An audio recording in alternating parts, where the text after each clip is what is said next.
Hello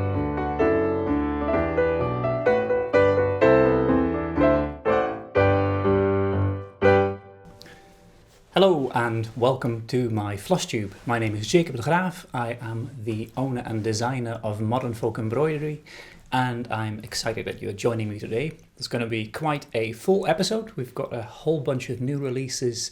There is a lovely interview with Linda Haddon from the Sampler Guild, and I've got a bit of an FAQ at the end of the video.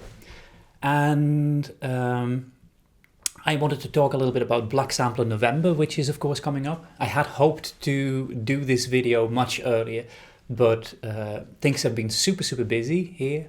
You will notice that I have a different setup today than in my previous videos. We've got family visit at the moment, so it's been quite hectic, traveling, doing things. It's all good and fun, but it has sort of meant that the videos that I had planned to do a little bit earlier, I couldn't do, sadly. So yes, I'm in a new environment. It's slightly different than usual. I've got two stitching buddies here with me in my new studio environment as well. And they'll be probably saying hi at some point as well, jumping on tables and stuff, but we'll see about that. So yes, Black Sampler November. It is just around the corner. It starts on November 1st. The idea I've explained in previous videos as well. This is the second year that we're going to do this, but I'm super excited about it. So you can stitch any stitching project. It does not need to be a sampler. It can be a sampler, it can be a historical reproduction sampler, a new sampler, or just a project that has black, like fully black in it. And we've got one of the stitching friends here with me. Hi. And so yeah, you can pick any project that you like as long as you're working with black floss. Black floss is also sort of subject to debate. It's what you see as black floss. Traditional black floss, like I said in the previous video, was wildly sort of different, just very dark grays, dark browns, dark blues. That was sort of the tones of black that they had back in the day. So if you work with something variegated or something extremely dark brown or extremely dark purple or blue, that's all good. It's close enough to black when you look at it from a distance, then you can work on that for Black Sampler November. You can just use the hashtag Black Sampler November on Instagram, and then everyone can see what we're working on for the month. You don't need to finish something. You can start a project, or you can just continue a project that you had in your basket. I'll be working on a couple of projects. I will be working on my Here Be Dragons piece. This is the project that I have so far. I've not made a huge amount of progress since I last showed this. And sorry for the messy fabric as well. I don't want to take it out of the hoop because I'm going to stitch after this video on this one. But yes, you can see that I have managed to finish the bottom border, and according to Pattern Keeper, that's about 25%. I believe I calculated 20 or 25% of the whole design done, which was quite exciting. So that's that one. The other one that I have is that I will be working on is my own stitch along for this year, Engeltje Chakkers. I've not shown this at all this year because I have been naughty and I stitched ahead purely because I wanted to check if the pattern was correct. So last year, back in November, I had charted the whole thing and I started stitching, mainly when I was in India actually last year. And I have managed to, this is on 32 count linen that I just tea-dyed myself. And I chose 32 count linen.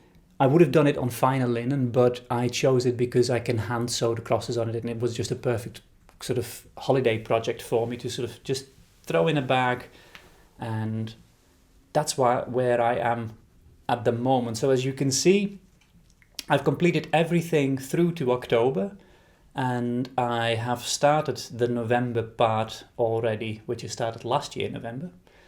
And the plan was to actually finish it, but then the holiday ended and I couldn't work on it anymore, and then things became really busy here, so it went in timeout. But I want to see if I can just catch up. My stitching friends are fighting in the background. No, no, no. Hey, Mira, come. Come, Mira, come, come. Say hi to the people. Hey, say hi to the folks here. Oh, now this one wants to say hi. So this is, come.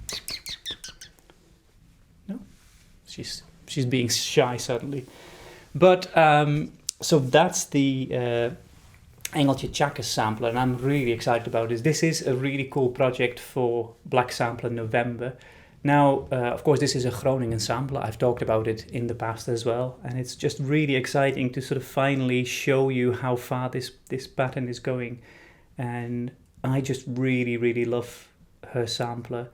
In December, I am planning to show you what her actual sampler looks like, because it's squished because she worked on very uneven linen, which is very exciting, and it's much, much, much finer than this one here. But I love that there's all the little fun elements, and just look at that absolutely magnificent tree of life there. I mean, that thing there is, I think, stunning. I really, really love that. And all of the birds in there and those fun reindeer at the bottom. I have seen some other samplers that also have this, but those Groningen samplers, they're all very unique, that they sometimes share some elements, but then they have wildly individual pattern elements as well. So this is a good fun project to work on as well. But I have, like I said, 5 new releases, and some of them will be really special for, or have been released specially for Black Sampler November, whilst others are just fun sort of winter projects. So I'm going to dive right in with the first one, which is partly a sort of period reproduction sampler and partly a fancy made-up design based on Quaker samplers. But first I'll have a sip of my tea, which is, by the way, a really nice Black Sampler November mug. It's by Itala, Finnish company, and I really like to drink from this one. Anyway, we have, while it is charging here, M-Bell. Oh, hi. See, this is one of the cats. Hey, you're sort of stealing the spotlight, Mira. Hey, what are you doing? So I'm just going to keep talking. She'll jump off in a minute, I hope. M-Bell is a period reproduction sampler, and I am really excited about this sampler because I bought it not that long ago, and I actually don't have it in my hands yet. It is on its way down to me as we speak from England. But I am really excited about this sampler because I bought it at auction, and I saw it and I just fell in love with it. So M-Bell stitched this really gorgeous sampler in 1856.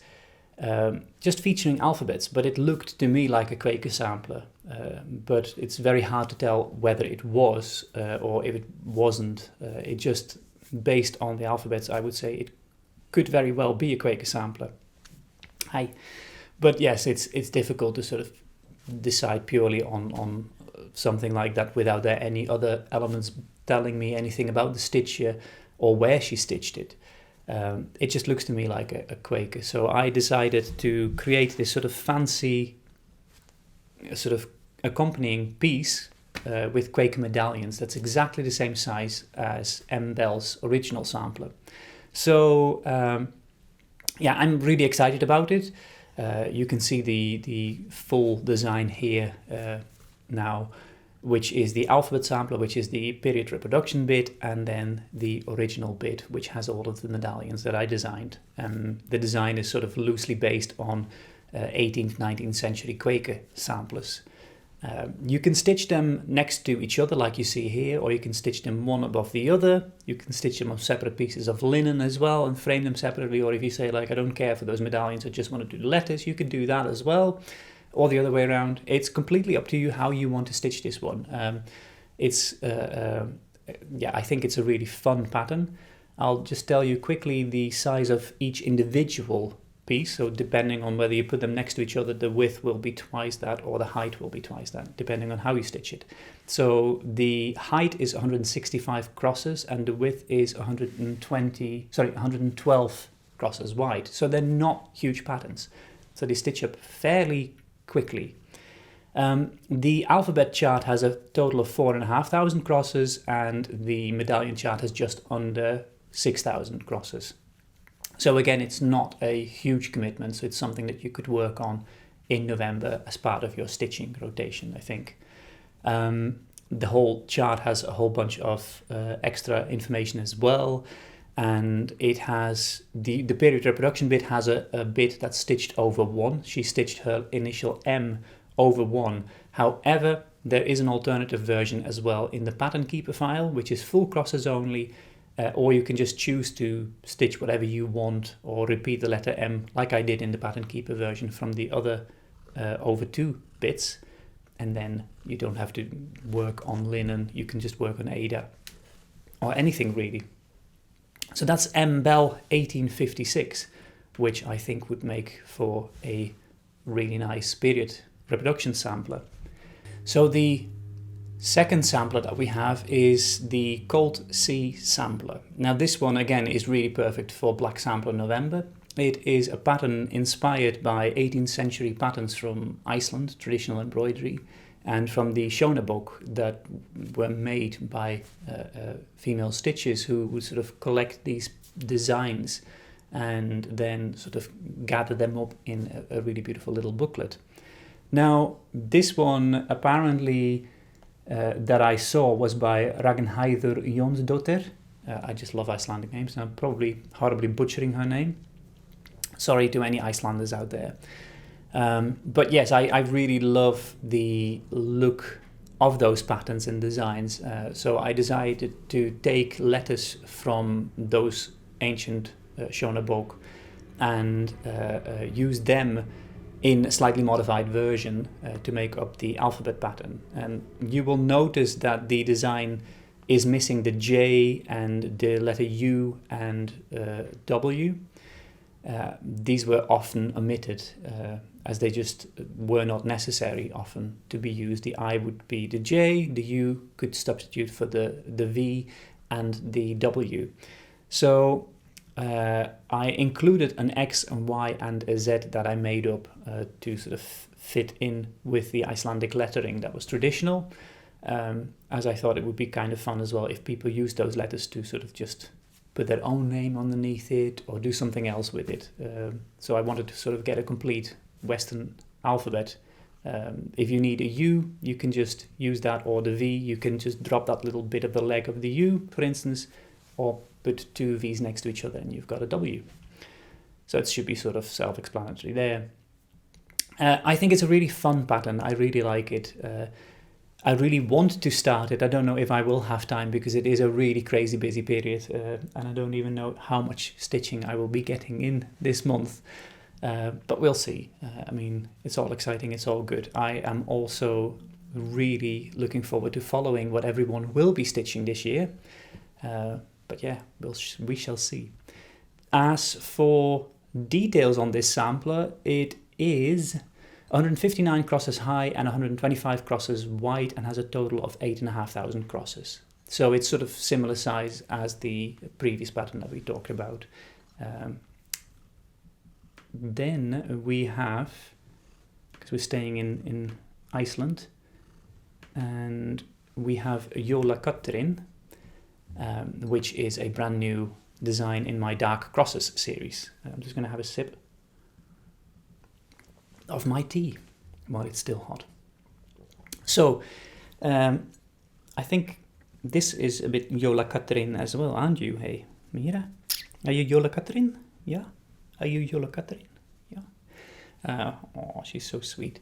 I don't even know if you can see her actually, if the camera catches this little kitty, probably just poking her head just above the table. The Icelanders have some of the most amazing traditions ever. So during the winter period, they have a truly awful witch, sort of a giant witch called Grulla. And Grulla is, I think it's Grulla. Again, my apologies for any Icelandic pronunciations. But Grulla is a terrible a giant witch who knocks on the doors of Icelandic parents and then asks if they have any naughty children that she can take and then eat. because naughty children make for a really good stew, apparently. So her and her terribly lazy giant husband Lepaludi, they live probably somewhere in the Icelandic mountains with 13 terrible sons who are called the Yule lads. I won't even attempt to pronounce any of their names, but it's a little bit like the 12 days of Christmas, where they basically every single day before the Christmas period, one of the Yule lads makes an entry and causes mischief. So one steals sheep and etc, etc. And then after the Christmas period, every single day one of the Yule lads disappears until the 6th of January, I believe. And then they're all gone. So it's an amazing tradition, and one of the horrible family members of this gruesome twosome and their 13 sons is the Yule cat, Jólakatturinn. And Jólakatturinn is, it literally means Yule cat. It's the Christmas cat who is likewise a terrible being, prowling the Icelandic countryside and eating anyone who hasn't been given new clothing. So I love it because I think it is a great way of telling little kiddies that they should be really happy with the socks that you've knit for them. See, here's Jólakatturinn. Because, if you don't appreciate the clothing that you've been given, the Yule cat will eat you, just like this one. I'm going to put you on the floor, Mira, because you're kind of a disturbance now, even though you're an adorable disturbance. It's like I have planned this cat interruption.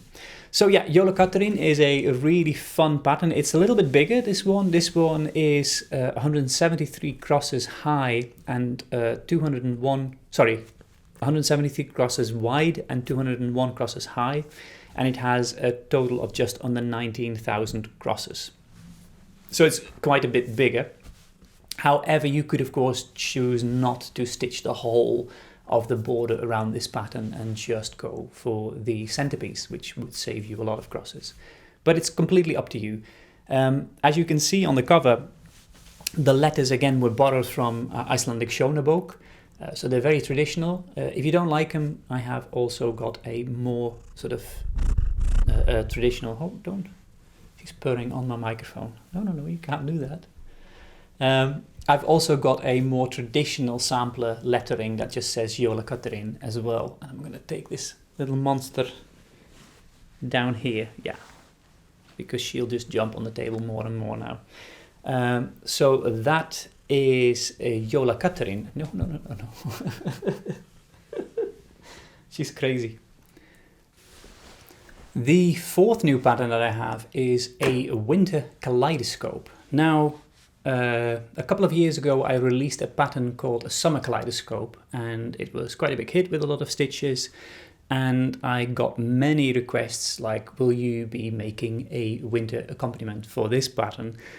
And I really wanted to, but as usual, things get busy, you don't get time for it, and after a while you just forget about it, and as these things go, oof, gone. Now, I was working on a new pattern, and it was going really well. I was super excited about this design, and I thought like, okay, this is going well. And then I looked at it and I thought like, wow, it would actually make a really good accompaniment for as a winter kaleidoscope, for the summer kaleidoscope. So I looked at the size of summer kaleidoscope, imported the design that I already had into this same size file, and decided to add some more borders to it so it would fit the winter kaleidoscope. And I am so happy with it. It was really, really good fun to sort of design for a specific size, sort of solve some problems while working on that design.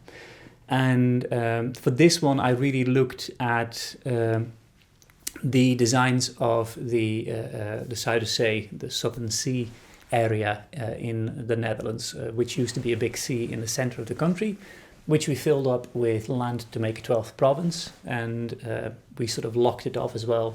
So all of the sweet water suddenly became a normal, suddenly the salt water became a lake. The area around it had a lot of sort of villages and islands, and they all had really beautiful craft traditions and traditional costumes. And one of the towns there was called Broek in Waterland, and they produced in the 17th century some absolutely stunning samplers with borders on them. and these borders were sort of later copied by a island called Marken, and they made these beautiful, I have a few in my collection, these beautiful ribbons.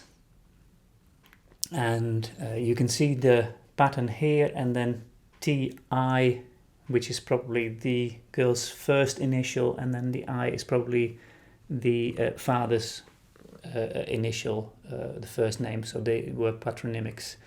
And these ribbons would be sort of fastened in like a hairband type thing like that, and then they would have like a cap would go over it, so they would actually be partly hidden, and they're just absolutely inspiring. So this is just a plain one that I have. There's this one, which is a red one, which is a slightly different one. This is probably something for around the neck. This one just says Treintje, which is a Dutch name. And this one is really lovely as well, has a nice zigzag on it as well. So these ones would be worn, yeah, in on the head, and then they would be covered with semi-transparent sort of white fabric. So you would sort of very gently subtly through the fabric, you would see the actual stitched, cross-stitched piece. Those borders have been really inspiring to me, so I took inspiration from those borders, made up my own borders, and created the winter kaleidoscope. Now, this is a big one. It is 383 crosses high and wide, and if you were to stitch just the black stitches or the colored stitches, you have 80,656 crosses there, so that's quite a bit. You could also go full cover, and that adds another 66,000 crosses just purely as background stitching. So you could just do it as a 2-color pattern, or you could do it as a 1-color pattern on a fabric of your choice. I think it would look really, really nice in red, Follow Red, for instance, by Leo and Roxy, which is just a great red color. But they have so many nice colors. But you can just use any floss that you like. If you wanted to stick a red but simple DMC, 3777 is a great one as well, I think. It always works perfectly. So that is a winter kaleidoscope. And then we have the last one, which is Merry Christmas and a Happy New Year. Now, No, come. Let's get off the table. Let's get you off the table and put you here. Yeah, let's sit here with me. Yeah, be sweet. She hears Merry Christmas and she goes like, yay, Christmas. So, again, a couple of years ago, I made a little Christmas greeting for on my Facebook and Instagram, just as a little fun image. I thought it would be fun to have something that looked like Christmas, like sort of Christmassy and cross-stitchy, as a Christmas wish.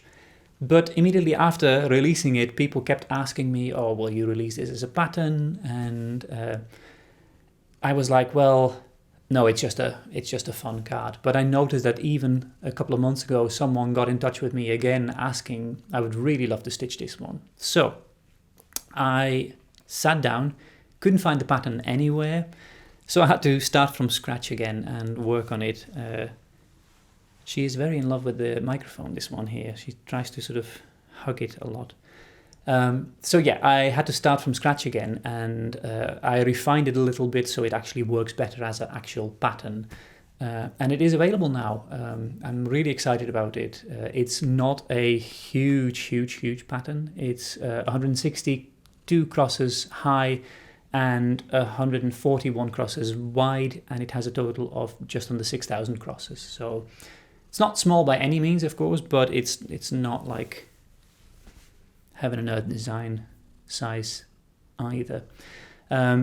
Booklet is split over 4 pages, and there's some nice images in there as well.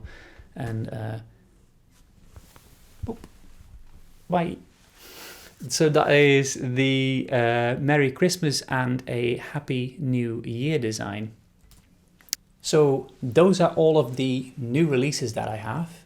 I am super excited about them. I hope you like them as well. Now, for the next thing, we are going to look at a nice chat that I had with Linda Haddon from the Sampler Guild. Linda is a good friend of mine from England, and she set up years ago the Sampler Guild. And recently, the Sampler Guild has properly started up again and is back in full swing, which is really, really good news. So we're just going to have a little look at the chat that I had on Zoom with her, and Linda will explain exactly what the Sampler Guild is and why it is super cool to join the guild. So let's have a look at that chat now. Hello, Linda. How are you today? I'm very well, thank you. And yourself, Jacob? I'm very well, thank you very much. So I'm really pleased that I have you today for a little chat. Oh, see, we've got a little guest here as well. You are the, well, basically the owner of the Sampler Guild, aren't you? I am, yes. Yes. Yes, So, for my sins.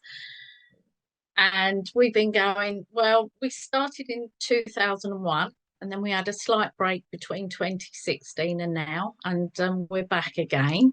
I'm very happy to be back in amongst everything and everybody. So, yeah, fantastic. good.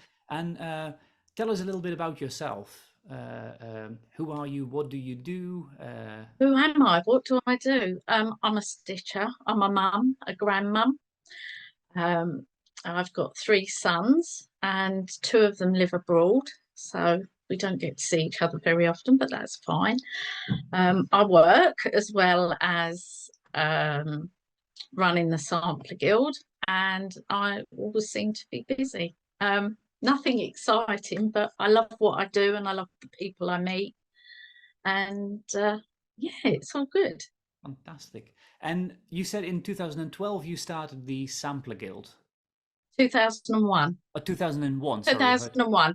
Yeah, it was running till about 2016, and then we got bogged down with social media, and at that point we couldn't. We'd always produced a newsletter, a very full 30-odd page newsletter every quarter for 15 years, and at that point social media was taking over, and the news that we had that we put out in newsletters suddenly became redundant because everybody had had the news weeks before, and we couldn't quite keep up, and I couldn't get my head round it.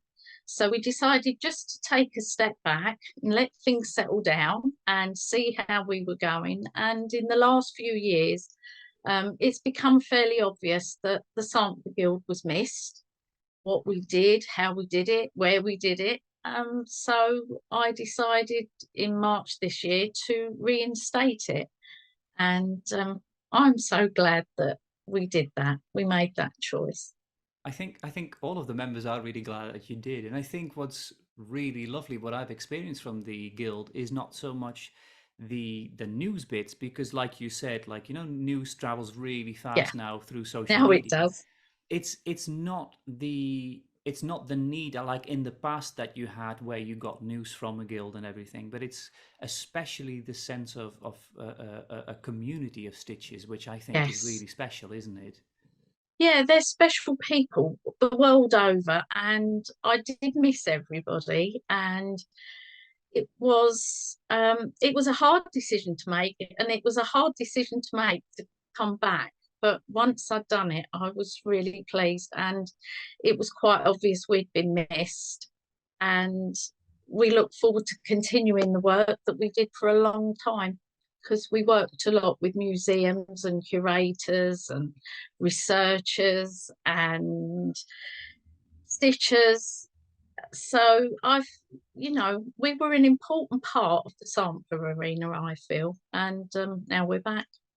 Yeah, it's really exciting. What I wanted to ask, because I know a lot of people will know the word guild from the Middle Ages, and they have an idea of a group of craftsmen that have learned something and that they can only apply when they have learned learned Uh, mastery in their craft.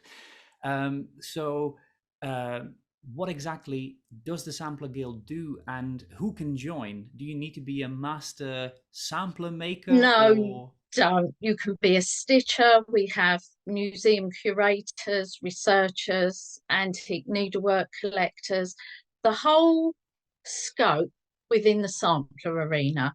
And we're very lucky as a guild to have that expertise to call upon, which is why I think we were so successful. We have a lot of amateur researchers, and we found that if we had a question we couldn't answer between us, then we had the expertise to go to. And that took us into the museums to see samplers and needlework that perhaps we wouldn't have seen otherwise. So no, you don't have to be a master. We have stitcher beginners, people that are with us that don't stitch, but just have an enthusiasm for samplers. So we welcome everybody. Nobody's excluded. That's fantastic. And of course, you're UK based, as people will hear from your accent, We but are it is open to stitches all over the globe as well, worldwide. isn't it? We've always been a worldwide organisation, and we continue to do that. That is actually easier with the social media and obviously Zoom. And that makes it easier for our overseas members to meet other overseas members. It's not just UK based, although a lot of what we do regarding get-togethers is at the moment UK based. Hopefully that will change in the future, but travel hasn't quite opened up as we expected it to just yet. Exactly, yeah. And so, of course, it's an amazing community of people, like you said, all Oh, over the world. amazing people, yes. Exactly. But what plans have you got for, because you were already saying traveling and things, what plans of things can people Well, expect we're from the... hoping, sorry, No, no, Jacob, we're no. hoping that there's going to be sampler exhibitions that we can go to as a group overseas, various other bits and pieces, just as we used to do. The other important thing we used to do was when I travelled a lot, if I was in an area, I would talk to the local sampler guilds there, especially in the US, and try and meet as many members as possible, just to put a face to a name and spend time with people, fellow stitchers, fellow researchers, fellow enthusiasts. Exactly. And besides the actual traveling, you organize some other stuff as well online now, which is really quite We nice. do. We are having a quarterly Zoom, which is meet. We've already had meet the designer, as you well know, because you were very kind to do that one for us. But we're looking at meet the author of sampler books, meet the curator, meet more designers, meet anybody that has an input in the sampler world that will come and talk to us, and tell us about what they do and how they do it. So we've got that going. And we also have a weekly Zoom called Drop In for a Chat. If you feel that you need to speak to somebody, or there's a question you need to ask regarding what you're stitching, or the fabric you're using, or the thread you're using, anything that's related, drop in on a Wednesday evening. We're there for an hour, a couple of hours. It's informal. You're not obliged to come, but it's just lovely to see the people that do come along and join us.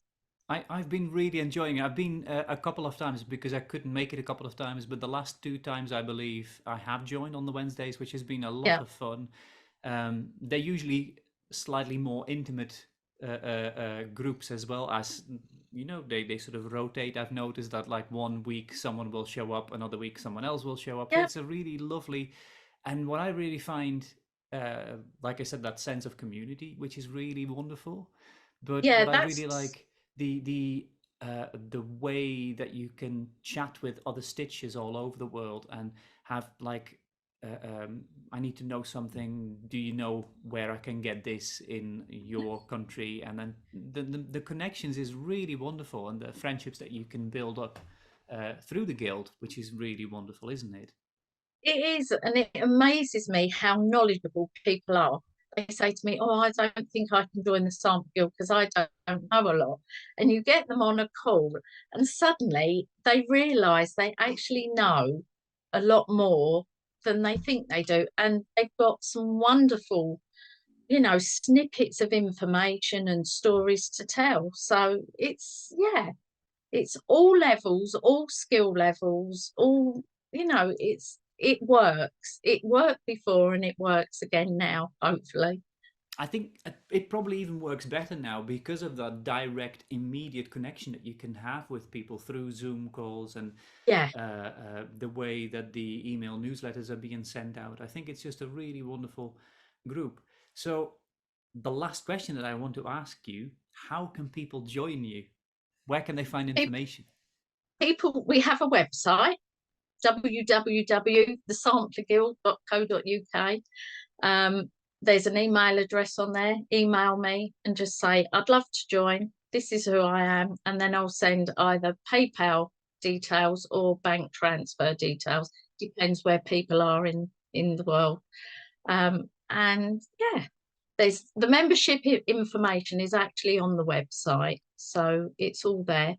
And I would say if anybody's got any questions whatsoever, just email me because I'm always there. I would like to say while I'm on that one of the things that brought us back, and you were aware of this for quite a while, was the fact that Naomi Tarrant had published a book that was no longer in publication. Yes. And we were getting emails. We were getting upwards of 15 emails a week asking us to, did we know, did we have a copy, did we know anybody? And we spoke to Naomi and she spoke to the publishers and we spoke to the publishers and they said, no, under no circumstances are we going to issue this book, republish it. And in the end, we got them to place it online as a PDF file. So it was at that point, I think, I realised that we needed to be there. Absolutely. So I was trying to have a look peek and see if I could find mine. Yeah, I was just looking in the shelf because I got so many books there and I couldn't see it just from the corner of my eye, but it is such an amazing book, isn't it? She has done, yes, that's the one. That was the book in question. Remember Now Thy Creator. Yeah, it is a stunning book, but they didn't do a very large print run. You can't get one for love nor money anywhere, but you can get it if you go. It's the Social Society of Antiquaries of Scotland, and you can pick it up there on a PDF. Yeah. Yeah, that was. I will put the links to those details in the description as well of this this video, and I'll put a link on how they can join the Sampler Guild as well. But like you said, the book is extraordinary, and I am really lucky that I managed to find a copy when I was in Scotland, in the National Museum of Scotland exhibition on the fantastic sampler collection that they have, and that I forgot her name now. The American lady. I'm so terrible with names. It's horrible. But she had it was basically. Oh, Leslie Durst. Yes, exactly. Yes. Leslie's collection is just spectacular. It's so good. So I was really, by chance, we were in Scotland when that was on, and I was like, there's a sampler exhibition. It's like, I must see this. So I spent quite a while going through that and spending what I thought at the time, like, oh, should I buy all those books? It's like, I can buy them later. And some voice in my head said, like, no, buy it now. And I'm really, it did. Yes, I'm glad that I did, because it is stunning. But the PDFs are amazing as well. And they're also chopped up in chapters, aren't they, the PDFs? Yeah. Which is quite handy. They've done a good job. Yeah, it's really, really good. Linda, was there anything else that you wanted to share with me on the video? Not anything I can think of offhand. I had a couple of pages written here, but I think we've covered most things. That's amazing. And if anybody wants to trial the Sampler Guild and join a drop in and chat on a Wednesday evening, then drop me an email and I'll send a link for that week and we can go from there. Exactly. And the last thing, can we expect a Flosstube channel from the Sampler Guild? Very cheeky question this is, putting you on the spot. Well, I've put you on the spot on many occasions and now you're getting your own back. And because of what's going on today, I would say probably yes, you will. And thank you for that, Jacob. Fantastic. No, I think you're a natural. You'll do wonderful. I think a lot of people will be really looking forward to subscribing to your That's channel really and kind of you to nice say that, and updates. thank you for this opportunity. Thank you so much for being on the chat with me today. It's been really lovely having you. Oh, it's been lovely taking part. It's been lovely taking part. All right. Thank you very much. Bye. Bye-bye. So that was the chat that I had with Linda. All of the links that we discussed in the chat are found in the drop down below. So if you want to look at any of the information, just check out the bottom here, and yeah, that will give you all the information that you need. And I hope to see you actually at the Sampler Guild. We have, like Linda said, weekly meetings on Wednesdays. I'm quite often I'm there as well. It's really good fun to join in and just do a bit of stitching, chatting, and just it's all friendly and all very nice and open. It's time for the frequently asked questions part 2.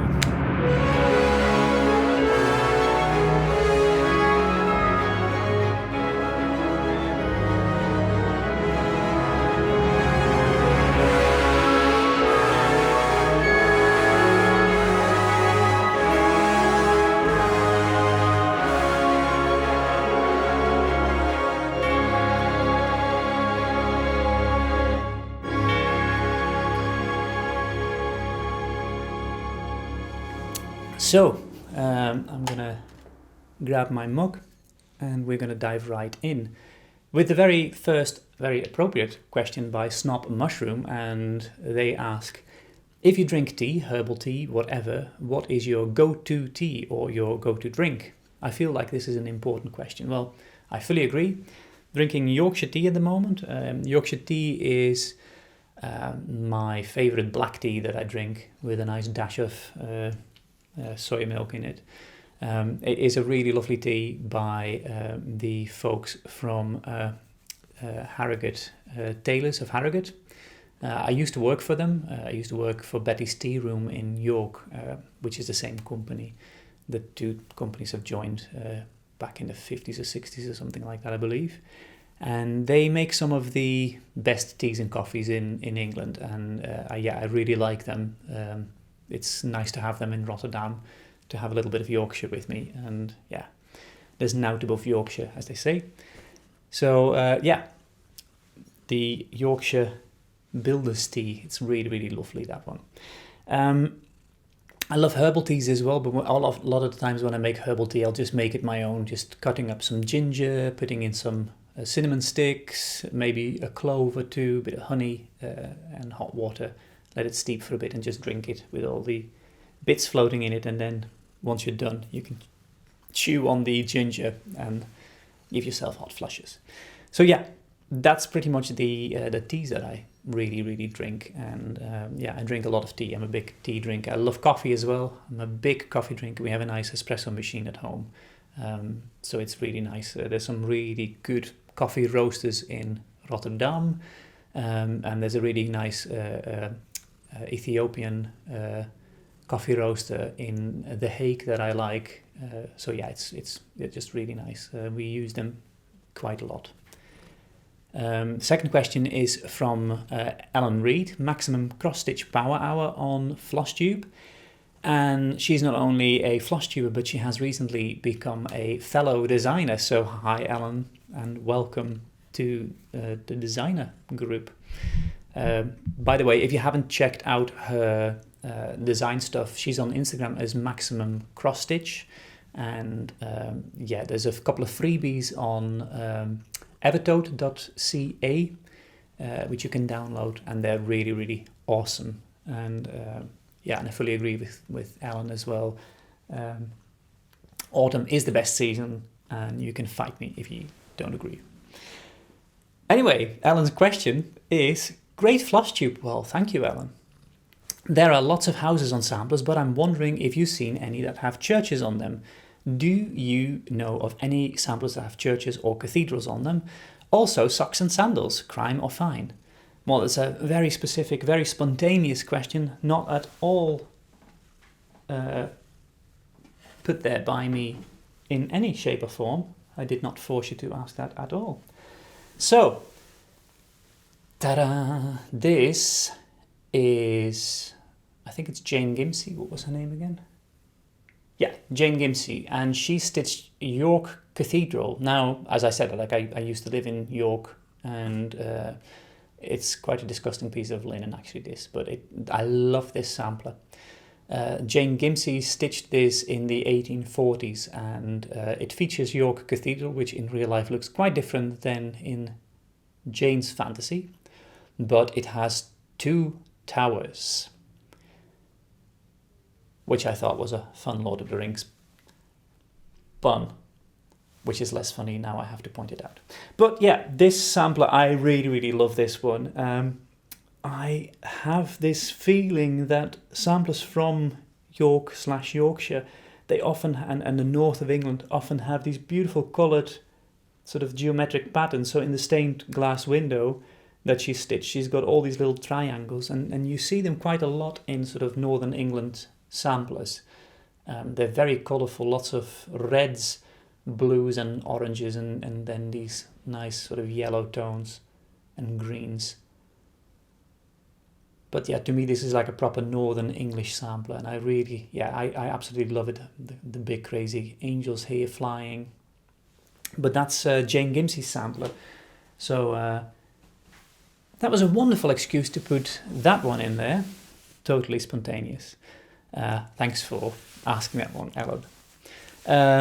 Tony Grich asks me, when you were in Japan, did you check out their needlework crafts? I've recently come across Boro and find it interesting. Yes, when I went to Japan, it was just around the time that I had just started stitching, but I was more into sewing things, so I was more looking for Japanese fabrics than anything else. But I really would love to go back to Japan and check out some of the amazing stitching there, and also meet some of the wonderful people that I've been working with in Japan. Hey Mira, come. Whoop. Thank you. I've been working with some really wonderful people in Japan, and I would really love to meet up with them in person as well. And Mira, come, don't throw over my camera. Thank you. Come. She's very playful today. Let's put it that way. For a very old cat, because they're actually really, really old, both of them. Yeah. Oh. So yes, I would love to go back to Japan and really sort of look at stitching there. Boro is absolutely amazing. I saw an exhibition in London years ago about Boro, and it was just really, really inspiring. It's sort of the technique of fixing fabrics with decorative running stitches, like sashiko, and it is just absolutely stunning to see all these patchwork pieces all sort of sewn together and making sort of this new fabric, and it being like an art form of being sustainable and keeping fabrics going for as long as you can, and it actually being super, super stylish, which is quite amazing. So yeah, well done to the Japanese for coming up with Boro. It is just really, really beautiful. We used to have a really nice Boro jacket that was made by a designer in York years ago, which had lots of sashiko stitching on it, which was really nice as well. I should have actually taken that out and worn that in this video, which would have been fun, but maybe in another video. Tricia Knits asks me, what is your favorite color, and is that your favorite color to stitch with, and do you cook, and what is your favorite food, and what do you watch, listen to while stitching? So that's a lot of questions, Tricia, which I like. So yeah, I've talked about my favorite color in the past. I really love red to stitch with and to design for. 3777 is my favorite DMC. Falu Red and Pippi are my favorite reds by Leo and Roxy. They're both really, really gorgeous. Falu Red is really like a proper red, and then you've got Pippi, which is more of a rusty brown red, which is really, really beautiful as well. So they are pretty much my favorite colors to stitch with, but I really love blues as well, and I love stitching with black. So it depends on really what I work on. Favorite food? I like Indonesian food, I like Indian food, but I have a sweet tooth, so I really like cakes and things like that, and pancakes. So that's among my favorite foods. And what do you listen to while stitching or watch? Well, I used to watch a lot of really trashy supernatural dramas, which I have a weak spot for. But some of the nice ones have now finished, and like proper finished. And I really haven't found a new one that I'm that deeply into. So it's either reruns of those places, or recently I like to just sort of listen to audiobooks or listen to a new album. I recently discovered, Nico, be careful. Now I have 2 cats around me, which is a bit crazy. I discovered this wonderful artist. She's a British Pakistani singer, I believe. I can't take the booklet out. It's Aruj Aftab, and her album is called Vulture Prince. And this is the deluxe edition, which has a bonus track featuring Anushka Shankar, who is the daughter of Ravi Shankar and half-sister of Norah Jones, I believe. But it's an amazing album. She has an absolutely spectacular voice, this lady. Aruj just sings fantastically. It's just a really wonderful poetic album with this beautiful Urdu poetry that she has put to music. I really love this album. I think it's absolutely excellent. And this has been on my playlist for a very long time now, and I can't get enough of it. So if you haven't checked it out yet, I would say get an album or play it on Spotify. I'll put a link actually down below as well for Spotify, so you can find it if you want to discover some nice new music. Rain Jude asks me, would love to see and learn more about your corner of the world. Such beauty and history. Yeah, the Netherlands is very beautiful, and we are in a really beautiful spot here in Rotterdam because we are close to literally everything, like the cities. It's about a good half an hour to get to Amsterdam. Utrecht is close by. You've got Gouda, Leiden, Delft, Dordrecht. All of these beautiful, beautiful old cities are super close by, and they're very inspiring for me because there's so much history and so much beauty to see. All the lovely canals and the windmills, and the nature here is really, really gorgeous as well. We've got a huge natural area which is just extraordinary, very close by as well. I really like this corner of the country. It's absolutely beautiful. So I will want to try and do some a little video of just going through the country and maybe do some videos at some point. I think that might be kind of fun to do. Isabel Ware asks me, Jacob, you never mentioned traveling to Spain. Well, I have been to Spain, and it is a beautiful country, but I've not seen much of Spain. So I've only seen a bit of Barcelona very briefly, and I've stayed a couple of times in San Sebastian and Bilbao. All of the times it has been raining terribly because it has this own odd microclimate north of the mountains, where it's in a spot which is, it's on the coast, and I think they just get that sort of cold stream just in that bit of Spain, so it's always raining and it's always quite chilly, at least the times I've been there.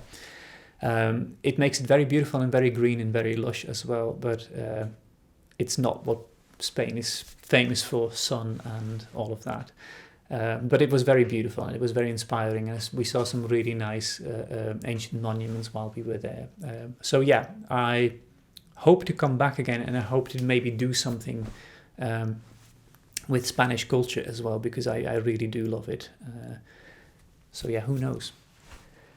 Scarlet Stitch Kitty, it's a bit of a tongue twister for me, says, do you plan to do any more designs for your Dark Crosses line? I stitched the little welcome pattern last October and loved it. Still need to fully finish object it. Yeah, so you will by now, because this was an older question, you will by now probably have seen the new releases that I have, like the Here Be Dragons that I've been stitching on steadily, and the Here Be Lions one. I'm planning to do a couple of new ones as well. There's Yola Katrin, which is also in the dark crosses, which is sort of a slash Halloween slash Christmas crossover pattern, which I quite like. But there will be more again. Probably that will be next year though, and I will try and do it a little bit more sort of spring, summer, so folks will actually get something done by Halloween time. But yeah, I feel really inspired to do some more dark crosses stuff again. So that's really good. The next question is by Lavender Lily Stitches, and she wants to know about my school years and why or how you came to live in Yorkshire and if you have any pets. Well, you'll have seen the pets. I moved to Yorkshire about 15 years ago to join my husband who was living there. And my school years were not very exciting, to be honest with you. But it ties in a little bit with a question that is following. But as school years, I loved my years in academia, the fine arts education that I did for 4 years, which was amazing, and I got a bachelor's degree in that one, and I just really loved that. But the sort of the college studying wasn't really fun for me because I had picked some subjects like economics and maths, which I never should have done, as I didn't need them for my fine arts school, and I still did them, and yeah, they were terrible, and I didn't understand any of it. So I should have just stuck with biology and history, which I had in the previous school, which I really, really loved. But I'll get back to the school bit in a couple of questions.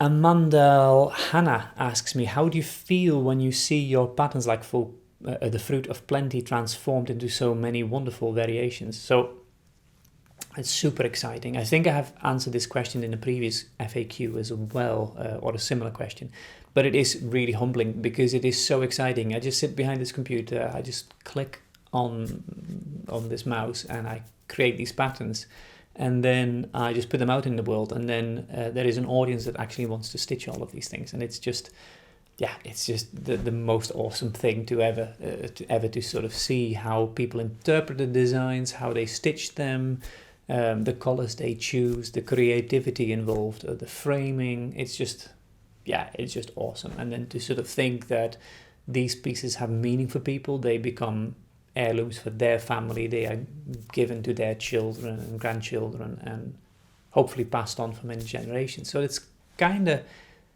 special to sort of see that. It's never gets old. That's pretty much it. So Lives for Stitching, Jennifer L, Carol and Gwen all had similar questions asking me about when I made the leap from hobby to designer, how I found cross stitch, and if I had previous careers, and if teachers from the start of school encouraged my drawing. So let's start from the beginning, really. The teachers that I had two different art teachers. The first school that I went to, I had a terrible art teacher who was not very encouraging at all, which was really quite sad. It was really boring. It was very sort of stuck in a certain way of thinking, I guess, and not really encouraging his students to really do the thing. He just followed the curriculum and that was it.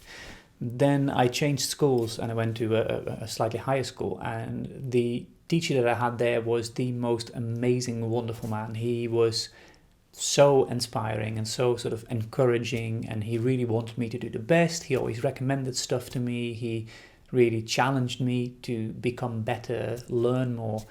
And he had said to me, like, what are you going to do after art school? I had no idea because I literally didn't know what I should be doing. I knew all the things that I didn't want to do, but I didn't know what I wanted to do. And he said, like, you should do art school. I think you'd be really good at that. So he really helped me prepare for that. And so I went to art school and I absolutely loved it. 4 amazing years studying. I got my bachelor's degree in the town of Kampen, which was a beautiful old city actually in the Netherlands. And I just really enjoyed studying fine arts. But after my period studying arts, I had an art gallery and I started doing a little bit of textile arts while I was doing that as well. And that sort of rolled me really into discovering cross-stitch again, which I had done as a child. And yeah, from there on, it sort of took a leap. And what I was really lucky with was that when I had a job, when I moved to the UK, that I had a really encouraging boss as well, who really wanted me to do well in my career. And she was a really good friend of mine, and she allowed me to take time off, cut hours, and slowly sort of build down my hours up to a point where I was pretty much doing 1 day a week, and then I could really take the leap to go full-time as an artist, as a designer. And that was really special, and I'm forever grateful to her as well that she allowed me to do that. And one of the best things that she said to me was that I could, at any time that I wanted to come back there, I had a job with them, which was really nice as a sort of psychological help, that you don't feel like you're just taking a giant leap. And if things hadn't worked out, I would have had a job to get back to, which is a really nice thing to have that sort of security blanket. Luckily, I didn't need it, thanks to all of you folks out here supporting me and still supporting me. So I'm forever grateful for that. But that was basically how I made my start in designing and everything. Sue Landriot asks, how long have you been interested in cross-stitching and the history of it? Which came first, cross-stitching or the purchasing of old stitching? And what made you want to design cross-stitch charts and do reproduction samples based on the ones you have purchased? So I have been cross-stitching for many, many years. I was very young when I started, but then I sort of took a break. Fine arts took more of a more important role in my work. Then after my degree and having a gallery for some time, I started sort of getting an interest again in it and started itching. So I started designing stuff. And it was only after a couple of years of actually having started modern folk embroidery that I purchased my first sampler. And it was something that I realized, like, I can actually purchase samplers and collect them and learn more about these exciting things. And for me, it is, I've said this in the past as well, it is like falling in love with a sampler. You sort of see the sampler and you're like, wow, that is really special. And I really want to sort of add that to my collection and learn more from it. And that doesn't always need to mean that they are very valuable. An upcoming release that is nearly finished. I found this tiny sampler, super simple, just a bunch of alphabets and the name of the stitcher, and she was 8 years old when she made it, and it had a little border on it. But I found it such a moving little sampler that I thought, like, I'll reproduce this as a little primitive small sampler, which I think is going to be really fun to stitch with nice colors. I think it only has about 7 colors or so as well, so it's not a huge palette. You hardly need any floss, and but for me it was so moving, so it can be just as moving as a giant super expensive Quaker sampler that I might have in my collection. So yeah. Then Natty Knits asks me, you have touched on French, Dutch, Scandi style cross stitch and samplers. Are you aware of any Spanish samplers or cross stitch style in general? Where would you start if you wanted to learn about embroidery or cross-stitch specifically in a particular country?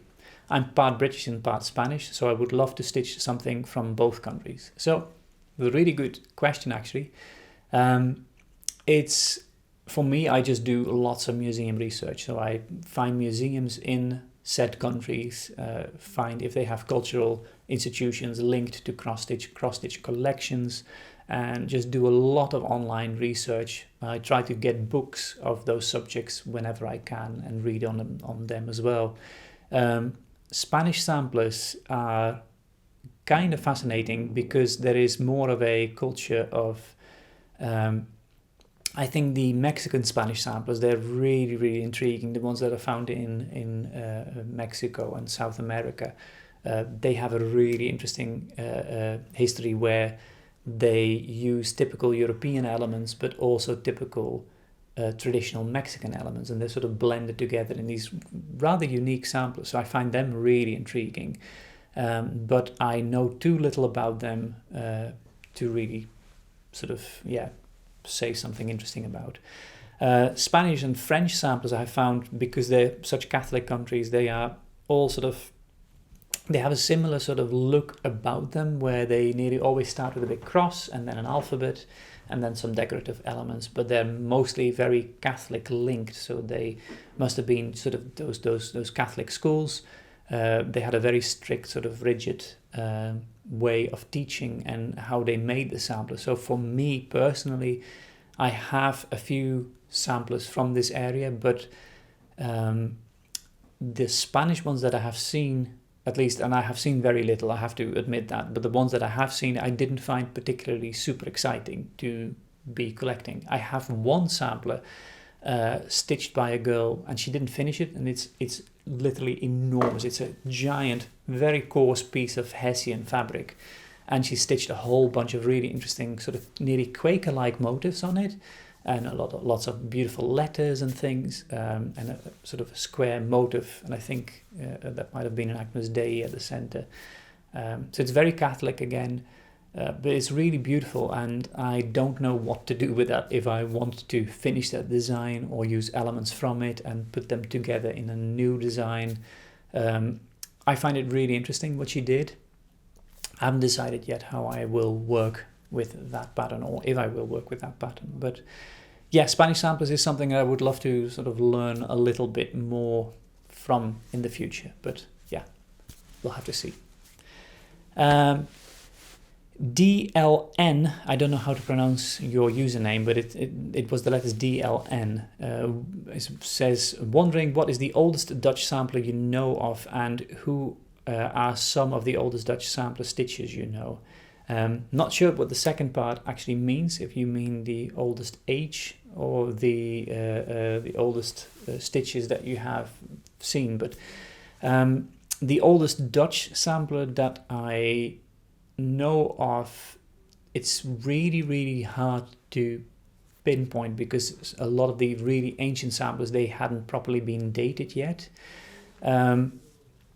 But I do know that there are paintings from the 1520s, I believe, that have samplers on them, and they are the sort of the earliest depictions of samplers on paintings. So they were around, but the earliest dated ones are, I believe, the 1570s. That's when the first date shows up on a Dutch sampler, which is still very old.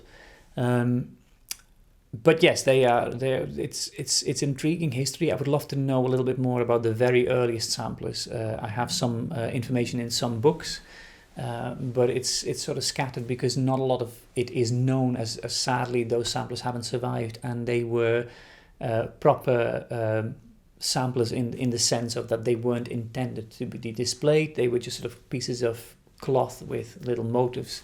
And I don't think the earliest stitches had too much value in them to keep them. So a lot of these pieces have sadly been lost. But yeah, that's the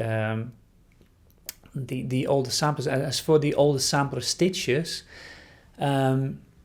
samplers were nearly always stitched by young girls. I think that's the question that you mean, but they were always stitched by very young girls. There are some examples of a older woman stitching them, but they're not very old. Usually sort of they're brides who made something to sort of commemorate their wedding. I've got a Groningen sampler that was stitched by a young woman when she got married. So yeah, it's sort of in their 20s, 30s maybe. I've got a sampler stitched by a lady that was who was pregnant while she stitched her sampler, and I've got the sampler that she made when she was a girl as well. So that's kind of exciting, but yeah, it's very hard to say if there's not a year on them. Sometimes it's just very hard if you don't know the details, how old people were when they stitched things. But most samplers are stitched between the ages of 8 years old. It's sort of the youngest. There are some samplers by 5-year-old children.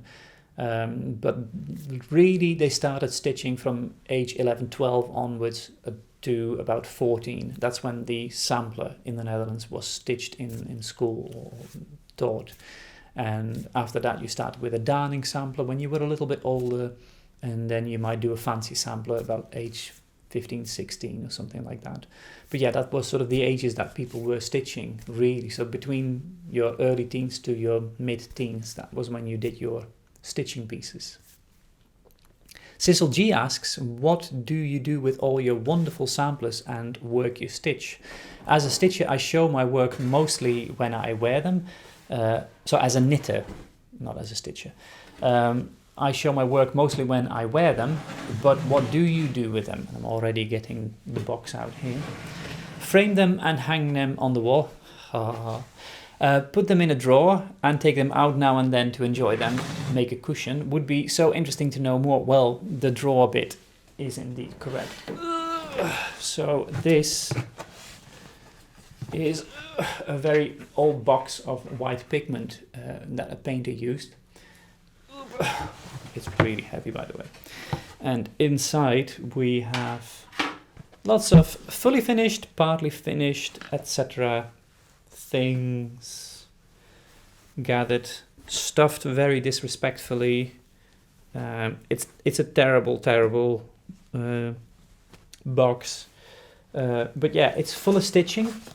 It's full of stuff that I have made over the years. And this is not the only box that I have. I've got a couple of drawers with stuff hidden in it, and I really should frame them. I really should hang them. But yeah, I've just not come around to it. So right now, what I really like to do actually with my stitching is, like you said, put them in a drawer and get them out every once in a while. So that's something that I really like doing. It's something really exciting to sort of see what you've made over the years, how you've grown as a stitcher as well, things you've learned that I wouldn't do anymore. So yeah, it's really good fun to sort of see that. But yeah, I should really finish things more and actually make some useful things with it as well. That brings us to the very last question. And oh, hi Kitty. Hi. My cat has just woken up again. She's taking a little nap in between. Hi. You want to say hi to everyone once more? This was a question that various people have asked me. What happened to your Etsy store? Well, I was not impressed with how Etsy has been running things lately. I joined Etsy a very long time ago. Etsy had just opened as a marketplace when I first joined it with a shop making art stuff, and I've sold paintings and drawings on Etsy in the past in different shops. I made fabric toys for a while before I started Modern Folk Embroidery, and then about 12 years ago, I think now, I started Modern Folk Embroidery on Etsy originally. The first years were absolutely amazing. Etsy was a really great place to sell stuff, really encouraging to young artists to sort of start off their businesses. And it was just really cool and really great. But over the years, Etsy has really changed, and it has become more and more, or I should say less and less concerned about artisans and more concerned about profits, which I understand. Etsy is a business. Etsy needs to make money. But what I found really discouraging was the amount of resellers and illegal sellers, and Etsy seemed to do very little to protect its genuine sellers, and more to protect its sort of the fake sellers just selling mass-produced goods. And more these choices seem to be very powerful with Etsy, and it made me like the platform less and less. Now, I know that a lot of people are completely dependent on Etsy, and I fully respect that, and I think people should just keep shopping with the shops that they love, whether they're on Etsy or not, because it is people's livelihood, and that's really important to support people. So if they have an Etsy shop and they are genuine people and they make really beautiful things, please do keep supporting them. But I have the luxury that I have a really nice website of my own that I can use, and I became less and less reliant actually on Etsy. And then for me, the proverbial straw was when I tried to change countries from the UK to the Netherlands, and I could not seem to set it up. I could change the location, but I could not change the money thing. And the issue is that I can't, as a Dutch person paying tax in the Netherlands, I can't be taking money into an English bank account because it's an English income, which would mean that I would need to pay over that income tax in England because it goes into an English account. So it's like, it's a fiscal nightmare for people to work out what is my income here, what is my income there. So I said to Etsy, can I link my Dutch account to this? And they were very difficult. They would not help me at all. And I said, like, I'm be happy to just turn it into PayPal, and that was not an option. Then in the end, they had a solution for me because I had been with them for 12 years. But for me, that just felt wrong because I felt like I don't like the VIP scheme that you have going at the moment. I don't like the star seller scheme. So yeah, I decided to sort of say thanks, but no thanks to Etsy, and I shut my shop. It's they're basically linking towards my shop now, so people can find my online www.modernfolkembroidery.com website from my shop now, but I actually don't sell on Etsy anymore. There are some people that sell patterns that I have made on Etsy for me, and people often are very worried, and I often get lots of really sweet, concerned emails from people saying like, so-and-so is selling your patterns, is this okay? There are a couple of people that are allowed to sell my patterns. So if you see some shops selling printed patterns, yes, they will most likely be getting those printed patterns from my wholesaler in the US. They order them and they can sell them that way. So that's all good, and I'm very happy for those shop owners to be using Etsy. But for me, it just didn't feel right anymore. So yeah, that's why my Etsy shop has been closed, and feels a little bit like a slightly negative ending to this video. I really hope you enjoyed the questions. I want to do definitely one more part, as the Lord of the Rings was 3 parts as well, and I really feel like it should be a 3rd part as well to this Q&A. I am going to switch my camera off in a moment and sort of edit this whole thing and then upload it very quickly, and then I should be back again hopefully soon, yeah, I thought I would end like all of the other Q&As with a Lord of the Rings song that I made, which is complete nonsense. I hope you will enjoy that as well. But for now, Mira and I are saying farewell, and yeah, I think that's it.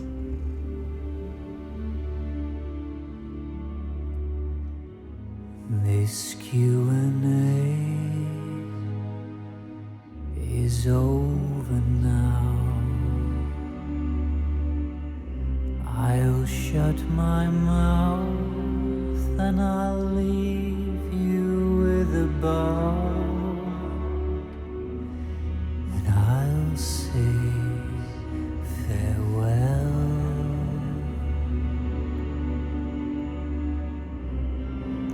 I'm knackered, as you can tell. I will be back if you'll have me to answer all of your queries. Yes, I'll be back for another Q&A, but for now I just gotta go away. But for now I just gotta go